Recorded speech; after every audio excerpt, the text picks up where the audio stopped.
Hello! So this weekend I have my very first Christmas craft fair, which I am absolutely terrified. So I wanted to give you a little behind the scenes of like all the work that goes into putting a craft fair together. So I wanted to give you a little behind the scenes peek, and I'm gonna vlog the weekend. So I'm doing a 2-day Christmas fair. This is my second fair to do. My first one I done back in the summer, but it was only a 1-day one. So this is my first time to do a 2-day one, and I'm so nervous that I haven't made enough stock. So I'm going to show you all of the stuff I've made, all of the kind of work and bits I've had to kind of do to get it all done, and yeah, have a little peep. Okay, so right now my haul looks like, oh, there's always a cat in the picture, always a cat in my house, or two. My house looks like a stock room. So all my stuff, I'm just packed up ready to go because I'm working later on today, so I need to be ready for the morning. So if you are doing a Christmas fair or any fair, these boxes are deadly. I got these in IKEA.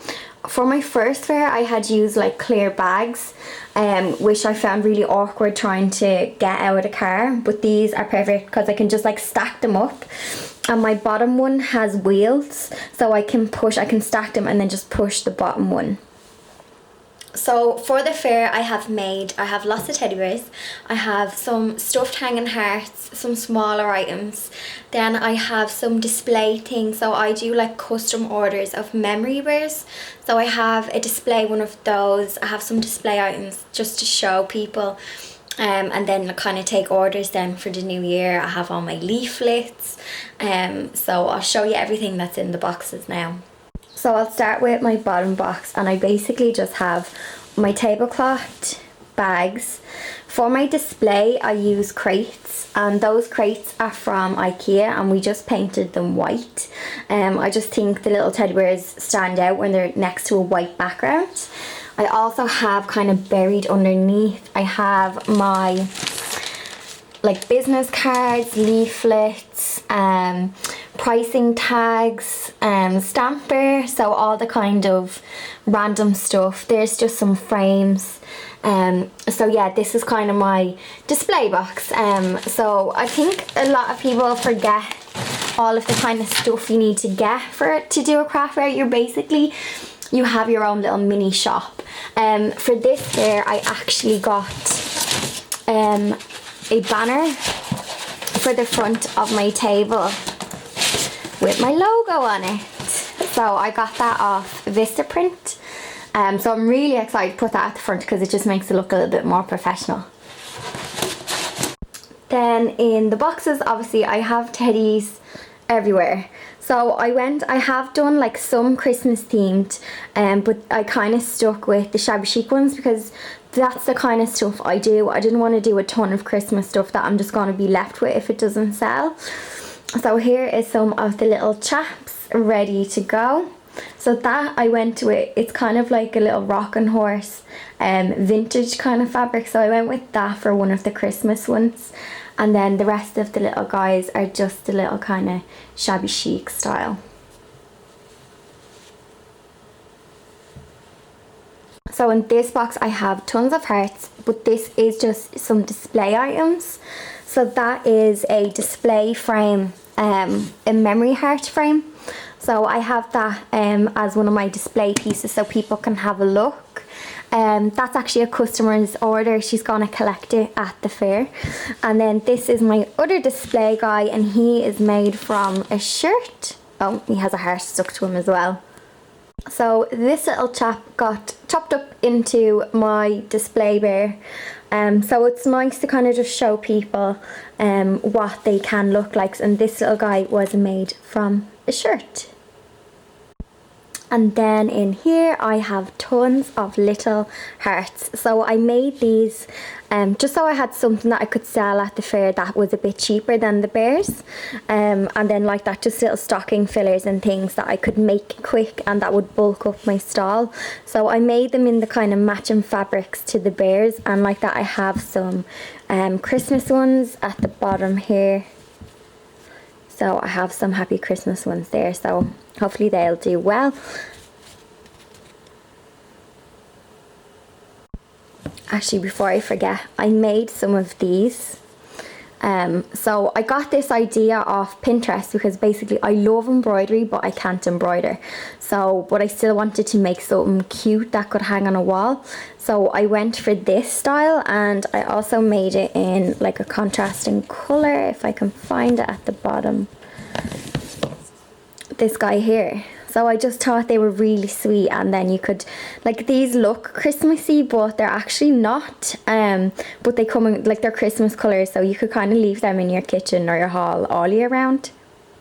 So when doing a craft fair, there's a few things that I think customers don't realise. So you need insurance, so you need your public liability insurance. You also need, well, you don't need it, but I have it, it's product liability, because you don't want to get sued if, I don't know, a heart explodes. Then you need to make sure, because the taxman likes to be at the craft fairs too, so you also need to make sure you're kind of legit. And sometimes with craft fairs you can get like a lot of hobbyists. This is my hobby, but I do like to keep the legal end of it in check, as in tax and insurance. And then I suppose the other biggest thing about prepping for a craft fair is making all your stock. So I have been making stock since September. I work full-time and I also do custom orders, so I had to make the stock in between doing those. So whether it was a Sunday on my day off, I would kind of make 8 or 9 bears. I would love to make more for the craft fair. Because it's my first Christmas one, I don't know how much to make.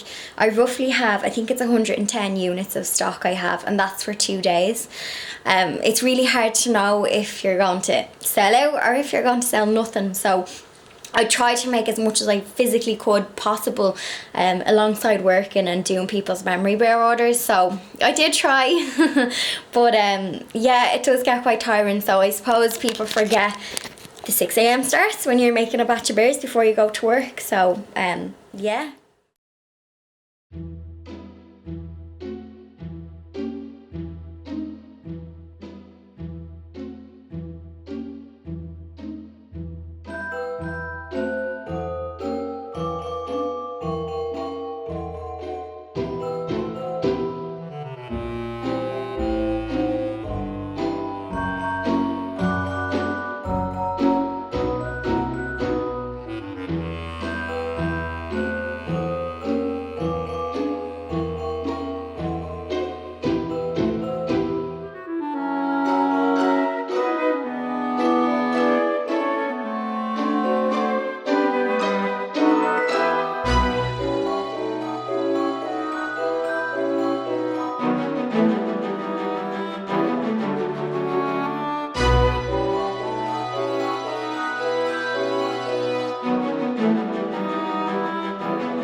Good morning. So it is chaos in the craft room, so it's day 1.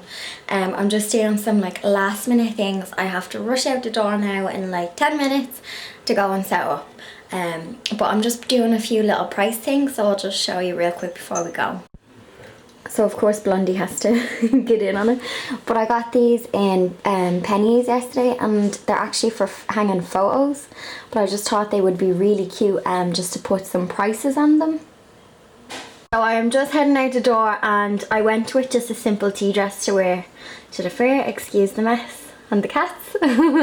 So I just wanted to wear something comfortable today. I was gonna wear like something Christmassy because obviously it's a Christmas fair, but I would be sweating if I wore a Christmas jumper, and I'm already nervous enough. I don't need any more sweats. And my dress is from Boohoo. I have that last minute running around panicking, have I got everything? Well, I think I do, and if I don't, I'll wing it. It'll be grand. See you at the fair.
just home from a first mad day at the fair. It was so good.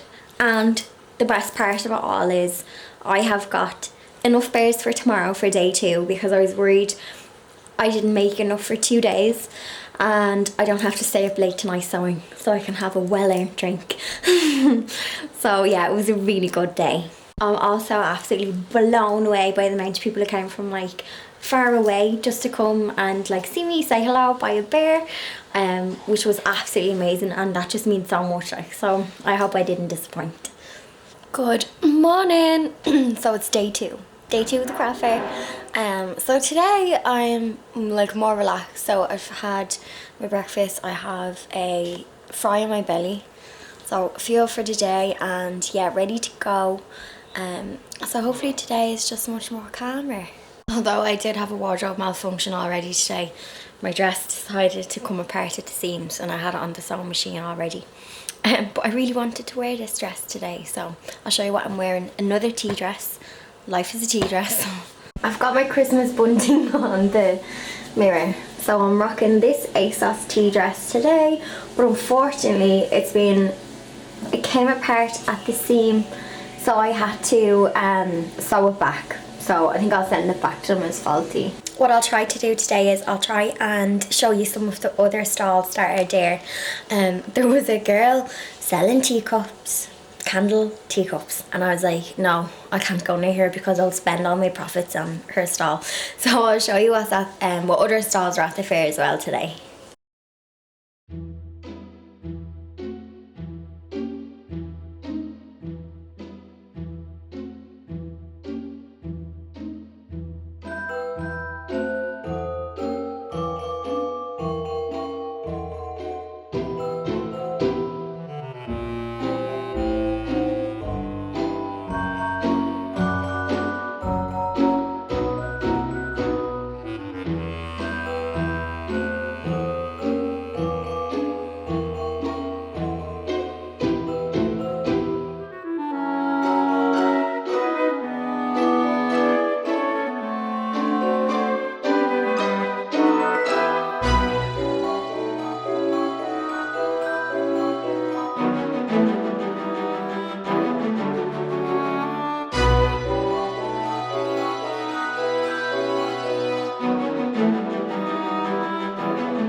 So this is the glam life of the fair, wheeling my stuff back to the car. But thankfully I'm going home with less than I came, which is a good sign. I'm just home from the fair. Whoa, the light. Get the Christmas tree in the background. So I'm gonna edit this vlog, put my feet up. Blondie, will you stop scratching the couch? Blondie. She's a demon. She looks cute on Instagram, but she's pulling the heck out of my couch. So today was great. It was much quieter than the first day. I had loads of people who came to stop by again, which is amazing. I have to say all of my sales, pretty much like 90% of them, have been from people who've come from Snapchat, Instagram, and I'm so grateful for that. And people to just come and have the chats. Like, that's why I do fairs, is to kind of have the chats with people and, you know, see customers who might have bought from me throughout the year. So that's why I do them. I won't be getting rich from doing craft fairs, but that's why I do them. So I really hope you enjoyed this vlog. I'm going to edit this now and upload it, so you can catch me on Instagram, Snapchat, and we can have the chats there. So thanks for watching.